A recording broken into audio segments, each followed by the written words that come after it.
In Medicaid, there are several different ways of case managing things that go on. Many of you all may or may not be aware of the Plan First program, where primarily that case management is supplied by public health. Many of you that are in maternity practices are aware of the maternity program, and I know Donna's here this morning. I'm glad she's here. And then many of you are probably aware of the health home program that Kim is part of. So all those are different. And they have different ways of being paid and different strategies and different groups of people that operate them and widely different groups of people depending on where you're at in the state. It may be more unified here than it is in some other places, but it's widely different in some other places. So all those exist in silos, and they're silos that are not, at least they don't have, from a human perspective, I'm sure they're concerned about what goes on in the other silos, but they're not aligned from a payment standpoint, they're not aligned from an incentive standpoint. And we hope to be able to change some of that, and that's what this slide is about, to say, well, we want to be able to generate, rather than having silos, we want to be able to generate a more unified system in terms of what's going on. There will be, in our health home program right now, there are 5 regions in the state, one of which is that Kim overlooks, but in our maternity program there are 14 regions. And none of those align very well, and they all have different lines in different places. What we hope to do is unify all of that in this pivot entity that we're now calling a network. The new name, so just so you'll hear it one time, is the Alabama Coordinated Health Network. So that's the new name, ACHN. I'm going to call it the network, just so you'll know what I'm talking about, okay? If I slip up and say pivot, it's just because we've been saying pivot for months now. But when I say the network, that's what we're talking about, okay?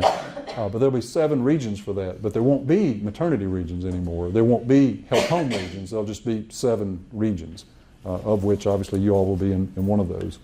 Now, we have been to a lot of different places in terms of talking. Early on, several months ago, I met with representatives of pediatrics and representatives of the MASA and family practice and all of that to just sort of talk about the outline of what we were doing. And then we had a subsequent meeting that was set up by MASA where we talked with family physicians and OBGYN docs. And then there have been other meetings with the pediatric representatives to early on, several months ago, talking about kind of where we were going, what direction we were going in, and trying to get some early on feedback. So it's not like all this has been done in secret. It's not like June 13th was the first time anybody ever heard about it. This goes all the way back to even like January, I mean, where there's been discussion relative to this with other people outside of Medicaid. More recently, in early May, at the pediatric meeting, we did a presentation about the pivot plan and what was going on. Then we had an OBGYN opportunity. It was very brief, but we had a little bit of an opportunity to talk there. It's about 750,000 people that'll be in the pivot plans. It's the Plan First group, which are those people that have limited eligibility in Medicaid only for family planning services. It's the maternity population, which in a given year is somewhere between 25 to 30,000 people. And then it's the Patient First population. But all of those populations will be managed by these entities. One entity in a region, 7 entities in around the state. But one entity will provide a common source of case management as opposed to the silos that we have now. As it says here, the duals are out, those that have Medicare and Medicaid. If you're in a nursing home, you're going to be out if you've been in the nursing home for pretty much any length of time. They won't be managed. They have their own separate program now that's actually going to start up in October called the Integrated Care Network, and that's a whole nother talk. This particular program, who the entities are responsible for managing will depend on who lives in their region. So, wherever these lines are, and I'll show you a map in just a minute, a given entity for a given region will be responsible for the Medicaid recipients in those programs in that region. So, it won't be, oh, I'm responsible for somebody that lives somewhere else outside of my region. No, I'm responsible for people that live inside my region. Now, from the physician standpoint, it's a little different. And what I mean is, unlike in our maternity program today, what will be happening in this situation is patients will actually be able to cross those lines and will be able to go to whichever physician they choose to go to. Now, some people view that as a bonus, some people view that as a detriment. I guess it depends on which side of the fence you sit on. But certainly it allows the patient to make a more patient-centric choice in terms of if they want to go today to a group of providers that may be across the line that they may not be eligible to go to in the future, they will be able to do that. Now, the pivot, the network entity that is responsible for that person will still be responsible for that person, even if they're going to a physician that's outside their immediate region. And so that responsibility is still there based on where the patient lives at. So, and referrals can come obviously from a lot of different sources. It mentions here from a provider, from the recipient themselves, from some community resource. And that happens today in our health home. Kim gets referrals and Jane gets referrals from all kinds of folks, right? So, or could, and that'll be true going forward. I do want to show you a quick view of the map. These are the 7 regions now, but obviously you can see on here kind of where Opelika is at, and what the other areas of the state looks like. Now, why this map? Why does it look like it does? It doesn't matter where you put lines on a map. Unless we made it one single big region covering the whole state, anywhere else you draw a line, you're going to cross some pattern of care. We recognize that. We have tried to respect patterns of care as best we could, but it's never going to be perfect. I mean, it's not perfect today in the health homes. It's not perfect today in the maternity lines. That's just, they've been that way longer, so people are more adjusted to it. But even those lines cross things, and these lines do also. The big goal here was to try to establish it where all of these regions had about the same number of people. One of the problems we have today in health homes is that the health home, for example, on the west side of the state, has a fourth of the number of people that are in the health home in the Birmingham region. And it's just a real asymmetry in terms of what they're able to do and accomplish and what their budget is. All of these regions fall between 100,000 and 125,000, really narrow band. And that's why the Jefferson Shelby County is 2 counties. Now, their region's 2 counties because it just didn't take much to get to that kind of a number. But that's also why the West Alabama one is so big and so long, is trying to get to that kind of a number. Obviously, very different issues in terms of managing what goes on in West Alabama versus what goes on in those 2 counties in Jefferson and Shelby County. But that's part of the reasoning behind what we're doing. And there actually is going to be some payment adjustment, we think, to the more rural areas, recognizing that it takes longer to get to people to do those kind of case management activities and whatnot and cover those larger regions. Let's talk about the board, because this does relate to physicians. Unlike the RCO boards, the current health home boards, this board structure is very different. This board structure is more reflective of a broader set of people that provide care and even of consumers. This board structure, at least half the board has to be primary care physicians. Now, at least one of those has to be an OBGYN physician, but half the board has to be. Now, it may be that people might want a larger board, which is certainly okay, but they will have to maintain these relative percentages of membership. So let's say you wanted a board that was twice this big or 3 times this big, well, still 50% of the members have to be primary care physicians, including the OBGYN physicians. So that'll be true. But the minimum board is about 12, and that's what this reflects, is what would be the minimum board size. It would be 12. Well, 2 of those are hospital positions. One's a federally qualified health center position, one's a community mental health center, one's substance abuse, and then the other is a consumer representative. The reason why those other groups are on there is because, well, the federally qualified health centers do a lot of primary care in our state, all around the state for Medicaid recipients. The mental health centers and the substance abuse centers are very important in some of the prime initiatives we're going to be focusing on in this particular program, and you'll see that in just a minute. The hospitals are limited to employing, it says no more than 1 board physician per entity, so there are 2 hospitals they can employ 2 of the primary care physicians. Now, again, it could be more if the board were, twice as big, 3 times as big, whatever. But that's the limitation. So this prevents anybody from getting a total control over the board. There has to be some work across the spectrum in terms of accomplishing things and getting the best outcomes for patients. Now, there will be some big themes. 5 years from now, what do we hope to accomplish? Well, a lot of things, but the big things we want to be able to accomplish are these things. We want to be able to say infant mortality is better. We want to be able to say substance abuse access or treatment or whatever we ultimately decide on, or the measurements, is better. We want to be able to look at this and say, well, maybe we've moved the needle somehow in obesity in Alabama. Huge problem in our state. So these are the 3 big themes. Now, there are a lot of things to measure and look at, and of course these entities have certain abilities to control some things and don't have abilities to control other things. And that's just healthcare. There's no provider out there that controls all the variables, right? Because you got a patient, and patient's their own variable. So we recognize that. But these are the big themes in terms of what we want to try to emphasize in these areas. Okay. The entities will be incentivized to provide higher quality care. This is something that is not going on today either in the maternity program or in the health home program or in the patient first program. These new entities will have a reason to do better. And it's not a financial reason to do better. I mean, there's a financial reward, but the financial reward is not based on them cutting cost. It's based on them achieving better quality. Well, that's different, and we think in a good way. Primary care physicians, it says, including maternity care providers, will have the opportunity to earn bonus payments, and you'll see what those are in just a minute. These are just some categories. These are not necessarily the metrics per se, but these are the kinds of metrics we're going to be looking at. We're not so much hospital focused at all in these metrics. It's more outpatient sorts of metrics, things that physicians can control directly, or things that the networks can help them to work on and get people in to get their well child visits done, to get their immunization rates up, those kinds of things. All of this is self-explanatory, but it's not so much focused on what goes on in the hospital as it is focused on what goes on outside the hospital.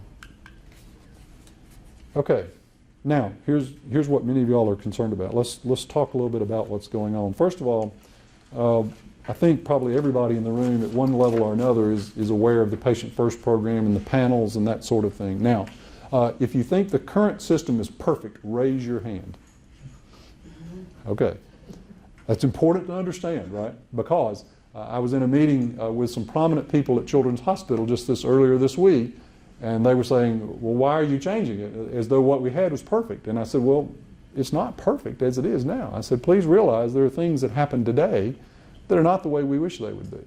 And you know, we can get into the details of that, but I think the immediate panel thing I think about is, you know, people on Medicaid are gaining and losing eligibility all the time. They lose eligibility, they get auto-assigned to another practice, and you're like, well, they're my patient, they're not their patient. And then you got to go through the hassle of getting them back on your panel. And then there's the issue of some docs close their panels to new patients, and somebody loses eligibility and they fall off and they can't get back on their panel because their panel's closed. You know, you're like, well, I didn't want to close it to that one. That's my patient. I just want them back, you know, and all the hassles that are associated with that are real.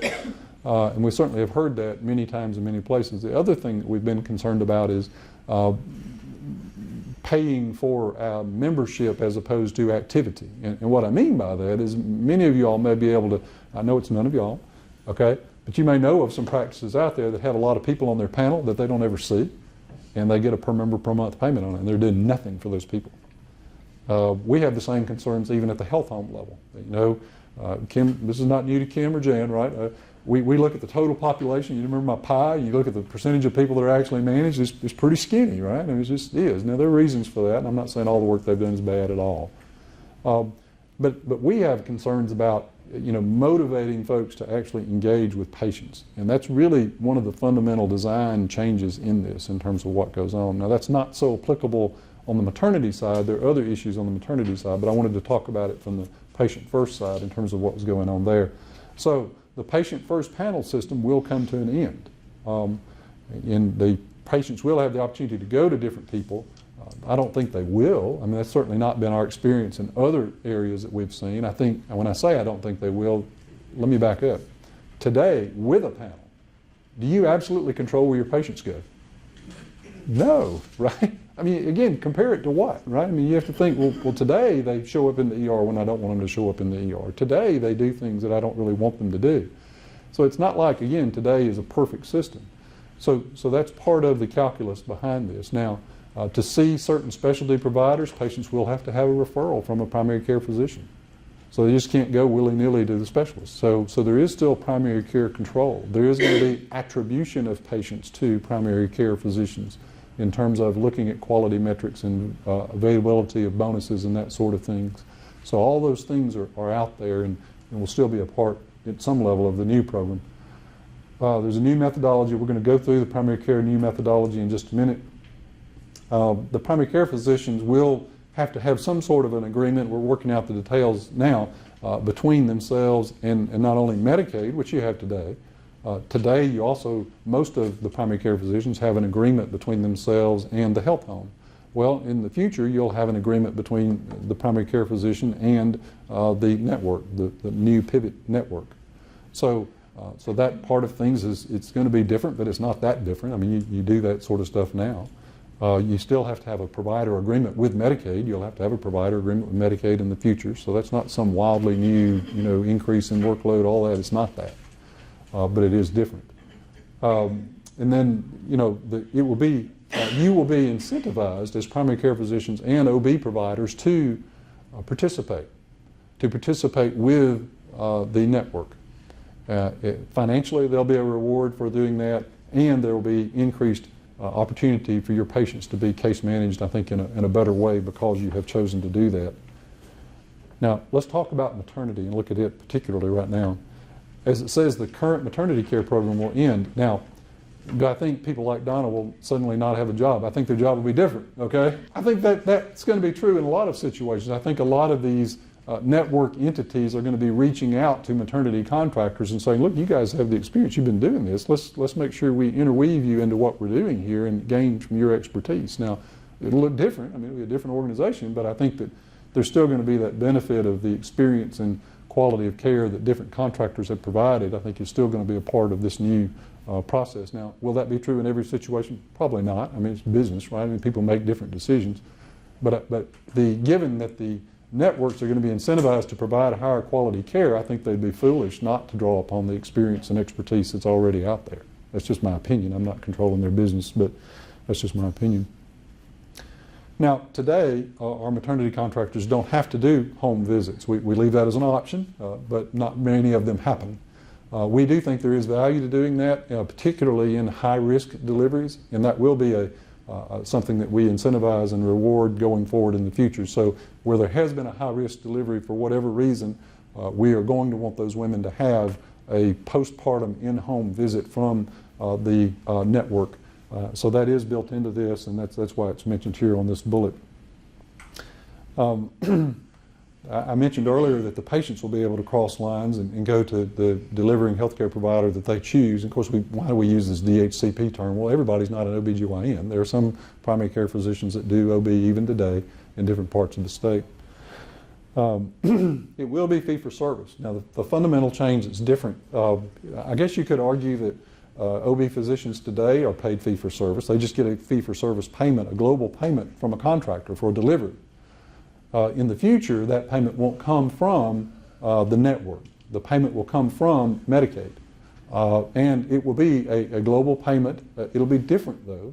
What's included in that global payment, I think most OBs will be happy with. One of the biggest complaints we run into today is that the current global payment includes things like cerclages. And cerclages they really view as being a separate thing that there should be a separate reimbursement for. In the new world, it will be a separate thing. There will be a separate reimbursement for that. Now, we can always argue about, well, how much reimbursement and all that, and I know that, and it's Medicaid, right? So it's not going to be as generous as Blue Cross, but it's still going to be a separate reimbursement, along with other things that are currently included and bundled up in your fee-for-service payment from the contractor. They're probably not going to be bundled up in the future. Things like ultrasounds, that sort of thing that'll be different. So there's going to be an opportunity there to make money that's not currently there. The other thing that'll be an opportunity there to make money that's not currently there, because when you look at our fee-for-service rates today, you go, well, they're not as generous as what Donna pays me, right? And I understand that, but you're going to be able to do some more itemized billing in terms of this going forward. The other thing you're going to do is you're going to have a bonus payment opportunity. One of the bonus payment opportunities will be for getting that first prenatal care visit in the first trimester. And you go, well, I don't totally control that. If they don't have eligibility, I don't totally control it. I get that. But where they do have eligibility, if you do get them in the first trimester, you're going to get a bonus payment for doing that. The other thing you're going to get a bonus payment for is a postpartum visit. Today women may deliver and they don't necessarily have any big incentive for coming back. And I understand that, and we're limited in our ability to incentivize the populations that we cover in Alabama Medicaid. But we do want to be able to incentivize the delivering health care provider. So there'll be a bonus payment associated with a completed postpartum visit. So those opportunities will be there that are not there today. Today, you get a global payment if they come or don't come for a postpartum visit. It doesn't matter. It will matter in the future. and you'll have a reason to be concerned about that. And we think that's a great value in terms of for the Medicaid program, obviously, but we think there's a value there for the OB doc to have some reason to be concerned about it and to be rewarded for that actually occurring and encouraging the patient to do that. So those two reimbursements in particular, the first trimester visit and the postpartum visit, are significant, and they're going to help close that gap between what our fee-for-service rate is today and what Donna's folks have historically been paying you. The other thing that will be there that's not there today is the opportunity to do more fee-for-service billing for certain things, get separate reimbursement for things like cerclages and that sort of thing. So again, it's different. It's not necessarily less. It's different. Our goal in this is not really to save money. It's to spend money more wisely. And I made the point in the June 11th presentation, there's no more money in this system that we're talking about, because one of the questions we've gotten from various groups is, where are you getting the extra money to do this? Well, there is no extra money. We're just spending money differently. So I think there is definitely that opportunity to close that gap between what fee-for-service payment is and what historically the maternity contractors have paid. Now, realize from a state perspective, all the maternity contractors don't pay the same thing. And there are some folks that get paid less than what Donna's providers get paid in our state, and there may be some that get paid more. We're going to begin to unify that in a way that's different. So that you'll see that in the maternity program. Pending, obviously, the delivering doc has to agree to work with the network, which, I think you'd want to. You'll want those folks to help you care coordinate these patients in terms of helping them get the transportation and other things they need. Real briefly on Plan First, I mentioned earlier that the care coordination now is supplied by ADPH. That's going to change. It's going to be supplied by these entities. And really, I think that helps close a loop in the sense of we think there ought to be a reason to be concerned about planning pregnancies appropriately, what happens during the pregnancy, and what the pregnancy outcome is. We want one entity to be concerned about all parts of that. And in this world, that will happen. And then the networks will be paid a fee-for-service payment for the care coordination that they do for these recipients. So here's the I guess the underlying premise from what the networks get paid. This doesn't really apply to the physicians, but basically paying for activity as opposed for membership. Today they get paid on membership. In the future it'll be activity. But the budget's capped. Medicaid only has so much money. So the budget for these entities, these networks, will be capped at a certain level. Well, what does that mean? Well, that means that people like Jan, they're going to want to manage all the way up to that cap, right? They're going to want to earn everything they can, and we get that. But that's good because that means there's more care coordination going on, hopefully benefiting patients. But there's a limit to it. So what does that mean? Well, on the bottom it says using care coordination resources wisely. Why? Because you want to achieve what's on the right side. You want to earn the incentive. So you got a certain amount of money to spend on care coordination.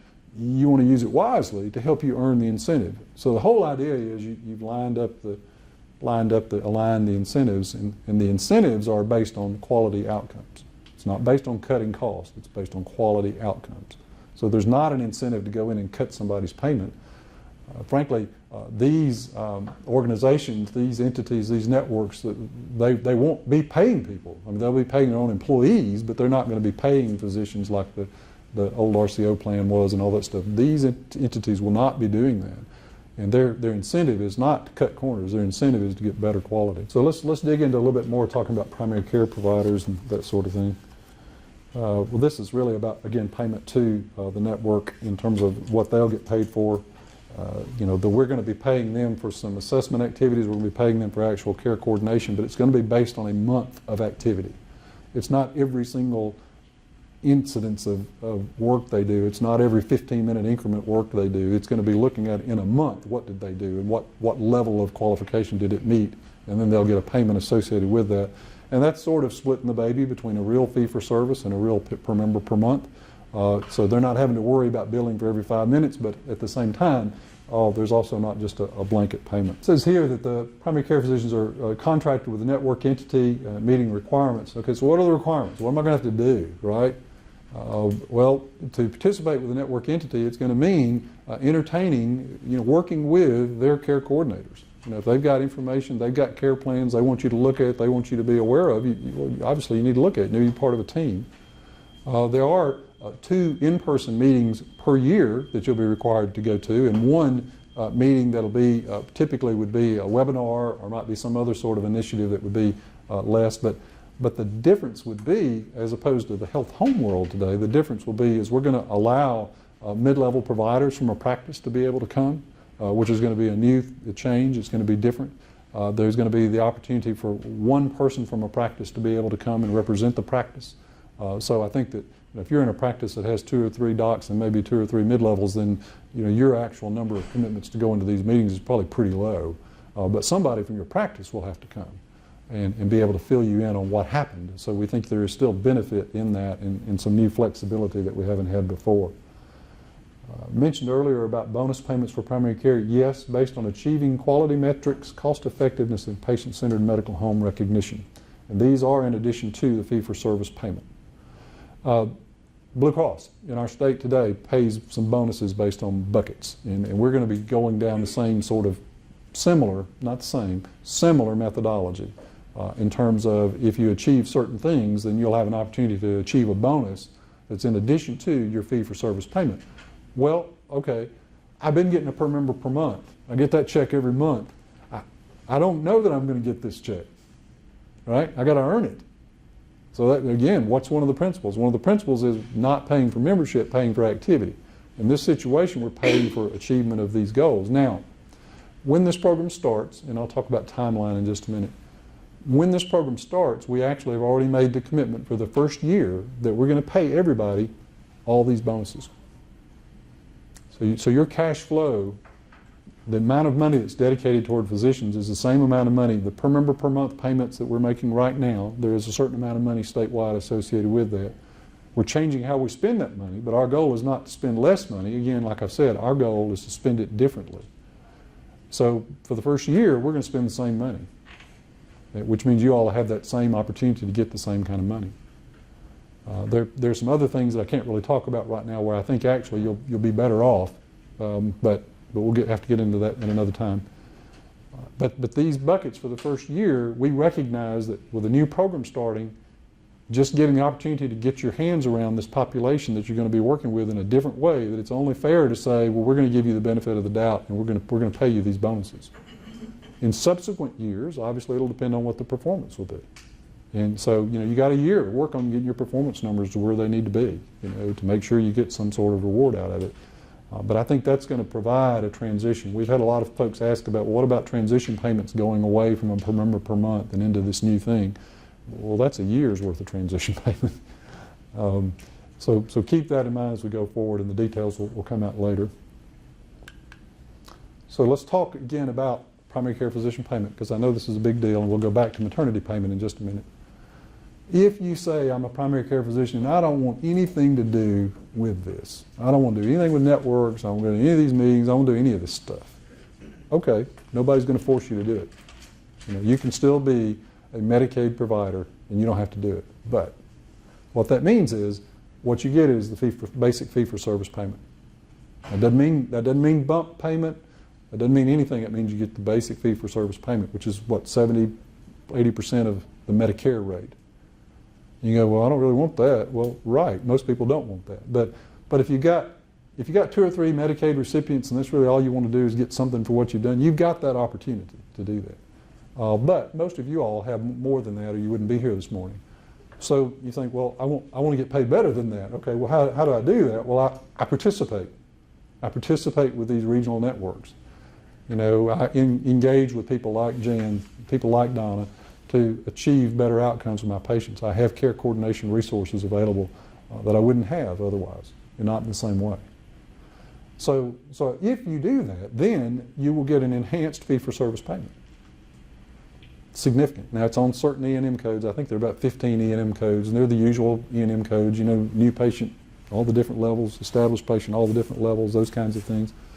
But there'll be an enhanced rate. Now, I can't talk to you today about the specific rate that will be, but I can tell you can think of your bonus. Those of you that get the primary care bonus rate today, you're going to see that. You're going to see that, and this will be your gateway to that. So you'll have to meet what currently you meet to get your bonus payment today in terms of the qualifications. and participate with the entity.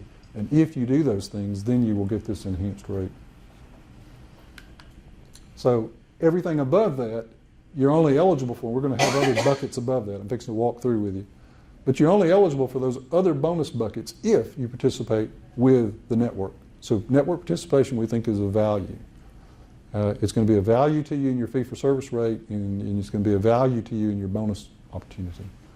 So there are three buckets. One is patient-centered medical home. So if you have a patient-centered medical home recognition at any level, 1, 2, 3, or if there's some other non-NCQA but yet sort of nationally recognized body that certifies folks or recognizes folks as being patient-centered medical home, we're going to accept that. You'll have to produce something that shows us that you've been recognized in that way, and then you'll get the bonus bucket associated with that. Next bonus bucket is cost effectiveness. Today, if you're in patient first, you get a profiler every quarter. Now, what will be different in the future is we're actually going to do a nice risk-adjusted cost effectiveness. So if in fact your patients are sicker, it will be reflected in this, and it'll be more fair in terms of the comparison of cost effectiveness. So that'll be an important feature of this, and it'll be compared to people that do what you do. And then finally, quality metric performance. There are going to be a certain number of metrics, and there's going to be certain, obviously, benchmarks and that sort of thing to shoot for or to make adequate progress toward that will allow you to earn that sort of incentive also. So this is the basic way it changes. In aggregate, it's all the same for Medicaid. We're not saving money by doing this. We're spending the same money. We're just spending it differently. Let's talk for a minute about OB. I've kind of already reviewed this, but I'm going to hit it again just because I want you all to hear it for those of y'all that are in OB practices. We're talking about a bonus opportunity for when you have that first trimester prenatal visit. You get somebody in the first trimester and see them. There's going to be a bonus associated with that. You get somebody back for their postpartum visit. There's going to be a bonus associated with that. So those are going to be real, in addition to the other things relative to other fee-for-service things that you don't bill for separately today that you'll be able to bill for separately in the future. So that's a significant change in terms of the OB providers. So where are we at Medicaid? And then I'll do this for just a few minutes, and then we'll turn it open to y'all and just answer as best I can whatever questions you have. This is a 1915B waiver process. Before I ever came into government, those were just numbers to me, okay? But in CMS speak, that means something specific in terms of the way, the authority we're trying to get this approved under. Ultimately, there will be a request for proposals. You put out, here's what these entities have the opportunity to bid on. We actually hope in early August is sort of what we're thinking about. We should be able to release that RFP. If we miss it, we miss it, but that's what we're shooting very hard for right now is early August, which is not that far away, right? 5-6 weeks away maybe. And then entities will come together. Now, what kind of entities come together? Well, whoever can put together that kind of board. Whoever can structure their board and do it that way. Well, obviously, people need to work together to form that kind of board. And that's what we think is important in improving the healthcare system is people working together across the spectrum. But they'll be able to respond to the RFP. And obviously we'll continue, today is one of those continuing conversations with providers and other key stakeholders, but that's kind of where we're at right now. We hope to be able to submit the waiver very shortly to CMS. It's basically ready at this point in terms of the waiver. The RFP is a more detailed contractual instrument which is not finished yet. And then here, if you want to submit questions, this is the address to submit questions to. Obviously we have the web page and other news updates.